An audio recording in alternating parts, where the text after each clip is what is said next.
Con un fraternal abrazo, como siempre, les saluda a ustedes su amigo José Manuel Marmolejo Delgado en nuestro programa Golpe a Golpe, Verso a Verso, de esa gran estación OMV Radio en Ecatepec.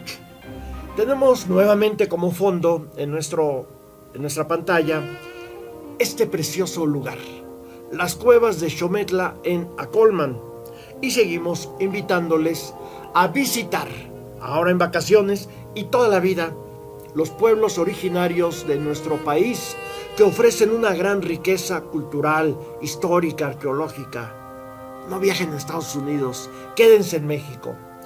Damos inicio a nuestro programa con nuestra sesión de poesía Vida Nada Me Debes. Ahora que en este año estamos conmemorando el 100 aniversario de la muerte de Amado Nervo.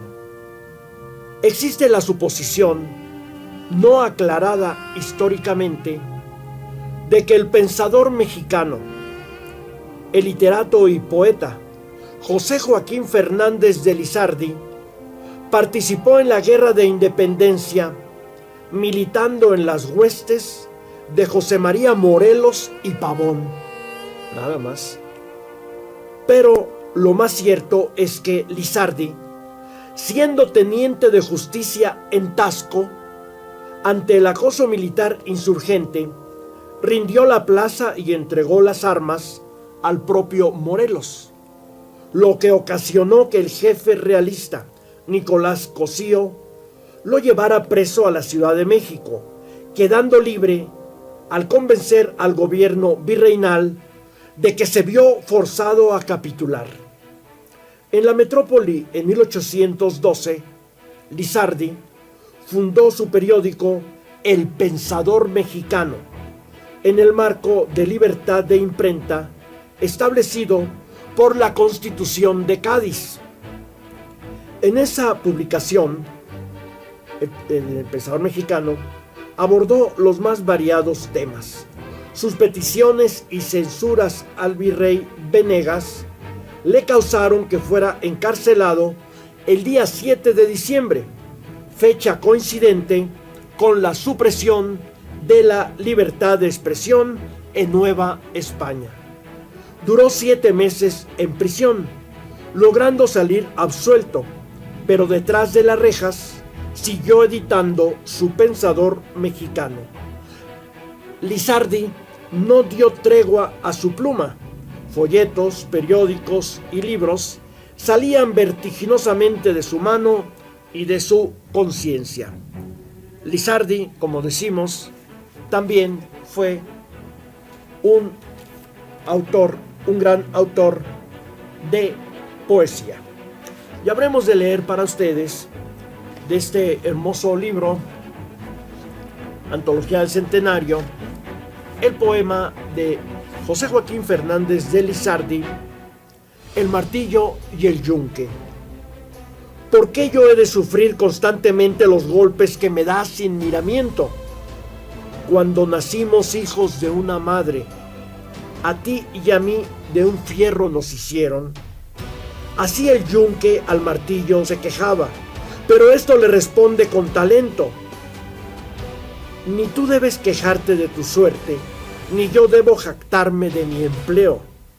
De una materia somos, es muy claro, y ambos a dos hechura de un herrero.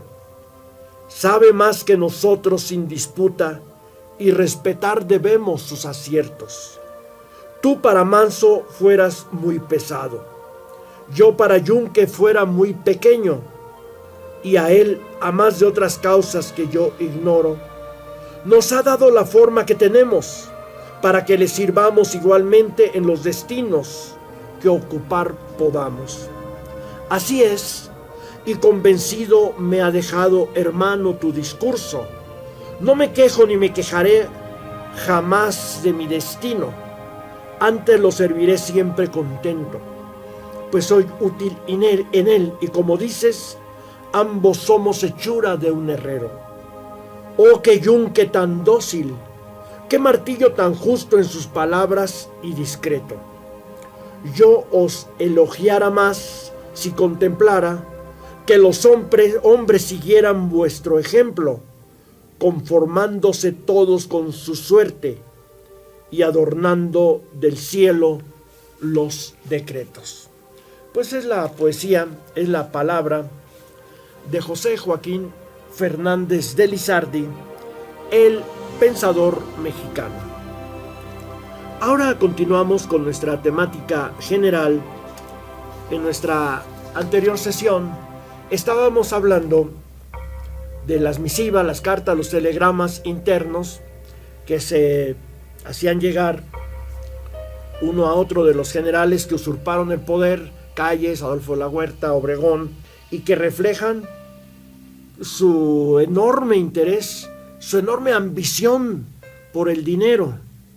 No llegaron a los altos puestos para cumplir los postulados de la revolución. Llegaron a robar, llegaron a enriquecerse, llegaron a despojar a los pueblos, desde Madero, Carranza, Obregón, Calles, Adolfo de la Huerta. Por eso tenemos este país en estas condiciones.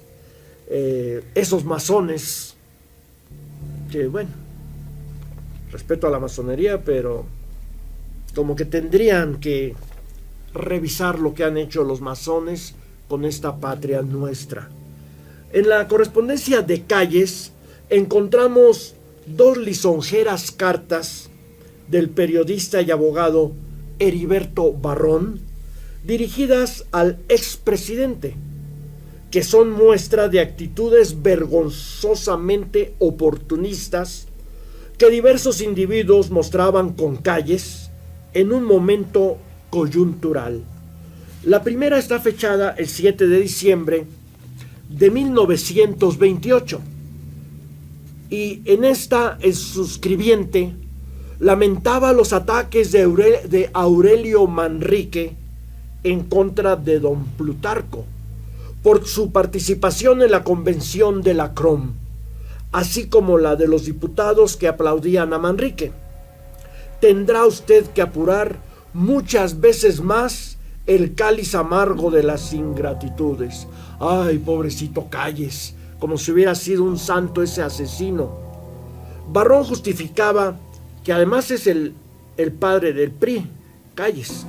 Barrón justificaba la asistencia del expresidente por la devoción que Calles sentía por los trabajadores, ojo, y por su interés de unir a los elementos revolucionarios en torno al Partido Nacional Revolucionario, PNR, es decir, el bisabuelo del PRI, creado por Calles, que Calles estaba creando. Acusó a Manrique de atacar en el Congreso a Obregón y a Portes Gil. Conminaba a Calles a fundar un periódico que le hiciera propaganda y expresó su molestia porque el periódico La Prensa rechazó uno de los artículos en el que Barrón defendía a Aarón Sáenz de los ataques que le hacía Vasconcelos, quien dijo que Sáenz no tenía más credibilidad para ser candidato que la recomendación de Morrow. Bueno, Calles no solo hizo caso de fundar un periódico, sino que fundó toda la prensa fifí, que hasta la fecha tanto daña a nuestro país. Desde Washington, D.C., el 9 de septiembre de 1926, el arqueólogo Manuel Gamio envió una pequeña carta a la secretaria particular de Calles, Soledad González, Cholita, solicitándole que hiciera llegar al presidente una misiva suya por su triunfo en la cuestión religiosa. En la carta de referencia de la fecha, Gamio le dice a Calles que la situación de absoluta paz y la postura ante el Vaticano por parte del gobierno de México eran comentadas intensamente en los Estados Unidos, admirando que un gobierno latinoamericano se enfrentara al Vaticano como nunca lo había hecho México, pues ni Juárez pudo dar cumplimiento a la ley. Que no esperaban la energía, dinamismo y disciplina de Calles, que la Iglesia Católica era la institución más poderosa y rica del mundo, siguiéndole en importancia la Standard Oil Company, que se creyó que el gobierno de Calles se tambalearía y que habría revolución y anarquía, pero que el país se encontraba en paz. Finalmente, le decía a Calles que era uno de los más grandes presidentes de América Latina. Bueno, desde Buenos Aires, Argentina, el 1 de agosto de 1928, Alfonso Reyes, el adorado por muchos intelectuales hasta la fecha, Alfonso Reyes, envió una carta a Calles adivinando las heridas de su corazón por la muerte de Obregón, cuando todo apunta a que Calles fue el que mató a Obregón, pero le dolía mucho su corazoncito, según Alfonso Reyes. Le remitió un artículo de la periodista Zoe Berkeley, aparecido en La Nación, y que el resultado fue que quisieran y admiraran más a Calles el asesino. En otra misiva fechada un día después de la anterior, Barrón le decía a Calles que lamentaba el anuncio del retiro de la política, en el momento en que más necesitamos del consejo y de la dirección de usted.